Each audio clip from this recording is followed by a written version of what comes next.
folks, welcome to Week in Review. In Week in Review, I take a look, and along with the other reviewers, about the games that we reviewed last week and give you a quick summary of them so you can see if they're worth getting, or at least worth taking a look at the full review.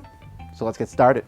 Hey everybody, this is Z Garcia, and here are my reviews from last week. I reviewed Shinobi, a tiny little card game of pure bluffing, in which what you bluff is based on really nothing. It's the kind of game in which you lie just because the game says it allows you to. You have no information to base that on. You have no reason to bluff. And so I just found it to be very pointless. It's a very forgettable little game. Not much gameplay there. I reviewed The Godfather: A New Dawn, a dice-driven area control game, which is interesting but has a lot of graphical issues, and the gameplay does not have a great arc to it. You sort of end up doing the same things. I also found myself growing weary of it after more than a few plays. I was sort of done with it. So not a bad game, but also not spectacular. Wish there was a little more razzle-dazzle in there, you know, to keep it lively. I reviewed Knoxford, a small area control card game. And this one's neat, but it's strange that it suffers from some of the same issues that I had with the Godfather game. Visual clarity is at a loss here, and while the gameplay is clever, you can cover up each other's cards and things like that, it's also not one that I think is going to have a ton of staying power. That's Knoxford. I also reviewed Lanterns, The Emperor's Gifts, which is an expansion to Lanterns, and this is a great little expansion. Doesn't add a lot of stuff, but what it does add fits into the game well, and I think it's a nice way to liven up the game again if you've grown tired of it. Lanterns. I reviewed X-Nimmt, a follow-up sort of reimagining of Six-Nimmt, classic card game, and this one's very solid. I like it even more than the original, and it's just great. It's got a closed card game system going on where you don't keep adding new cards to the original cards dealt. I love it. It's interesting. Push your luck, sort of getting into each other's heads. Very cool stuff. And then lastly, I reviewed Capital Lux, which is a fantastic filler with really cool artwork and this idea of having the most you can without going over what the capital in the middle of the table has. It's a push your luck a little bit. You got to be careful with that. And then there's a little special power action thrown in there just for good measure. I like it quite a bit. Check that one out. Capital Lux. And that's it for me. I will see you next time. Hello Chappets! This week for the Dice Tower, I reviewed the game Baby Clues, which is a deduction game where players are trying to get 5 bottles, and they can either do this by accusing other players of being allergic to certain elements or collecting enough elements to leave the room without being discovered. Very quick, very light, plays really good with 4 players. You should go and check it out. I gave it an 8 out of 10. A light, fluffy game, Baby Clues. Hello. Hey guys, this week I did a review of Cave Troll. It's a simple area control game with fantasy elements, and it works really nice. I actually quite enjoy it for what it is. I'm not a real fan of area majority games, but this one actually hits quite nice for me, so check it out. Yeah, see ya. Okay, well this week we had several videos go up that weren't reviews. We had Back Talk with Suzanne and Mandy. I talked about the Toy Game Award nominations, which is some pretty interesting things there. We also did our top 10 exceptions to the rule. Games where we normally don't like this kind of game, but this game we did. So that was a lot of fun to do that list.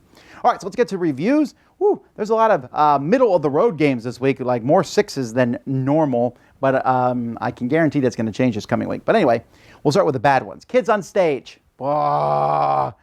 A charades game for kids, which isn't necessarily a bad idea, except A, it's not a game, and B, the components are awful. Boo.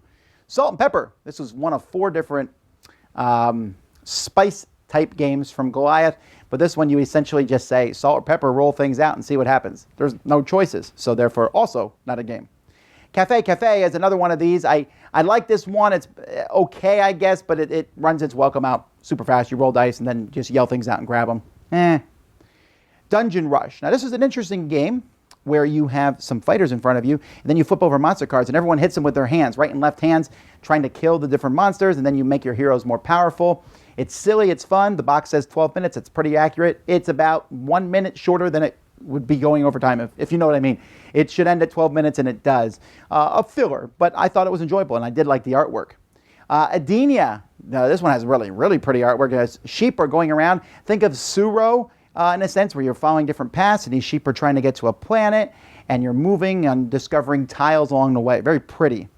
Soul, this is a team-based game, my team against your team, where we are landing on an island and trying to find a mysterious idol by kind of like a little bit of logic to find where the idol is. It would be better if there was less dice rolling and less luck in the game, maybe. There's some really good ideas, and it's a beautiful, gorgeous production, but could have been better. Dragon Rapid Fire, this is for kids. It's basically a roll and move game. I honestly wanted to rank it a 2, but my kids really like it, so what do I know? Jeju Island, this based on an island in Korea. It's kind of a Mancala where you're picking up a stack and going boom, boom, boom, boom, and then everyone gets tiles and then use those tiles to buy cards.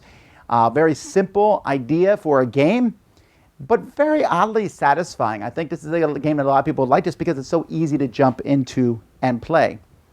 Chili Chili is the third in these spice games, and this is one where you are essentially lying in this game. You're putting a card, it's that big, in the middle of the table and say, my card is higher than a 6. Next person says, my card's higher than an 8. Well, mine's higher than 11.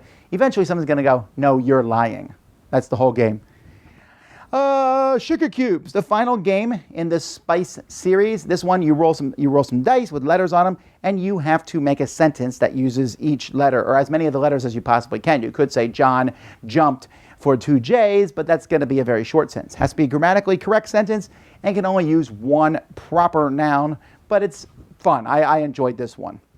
Match Madness. This is one of those games where you have some pieces and you got to make them fit in the same pattern you see, but the pieces are three-dimensional, have different sides, and so I thought that was a cool twist on this. The pieces also are pretty good quality, and it's harder than you think, especially in the harder levels. Very neat game, Matching Madness. Clomping Creatures, that's where you're going to take your hand or your elbow or something and put them on someone's back and walk up their back, and by them feeling that, they have to guess what the creature is. Is that a cow you're moving on back, or is that a chicken? And so it's kind of an unusual, neat little idea for kids. It's another kids game. Honshu, this is a trick-taking or draft-style game in a city-building game. Honestly, the first half of the game where you trick-take or draft or whatever you want to call it, that part is okay. The city building, though, is very fun. It's a light filler. Very interesting as you put these cards together, sliding them underneath or on top to build a city and score points at the end of the game. And then Glux. This is an abstract strategy style game from Queen, in which you have these little tokens that are 2 sides of a die, 1 and 6, 2 and 5, and 3 and 4, and you're putting them around the board away from each other in exact distances, blocking each other, landing on each other, trying to control areas.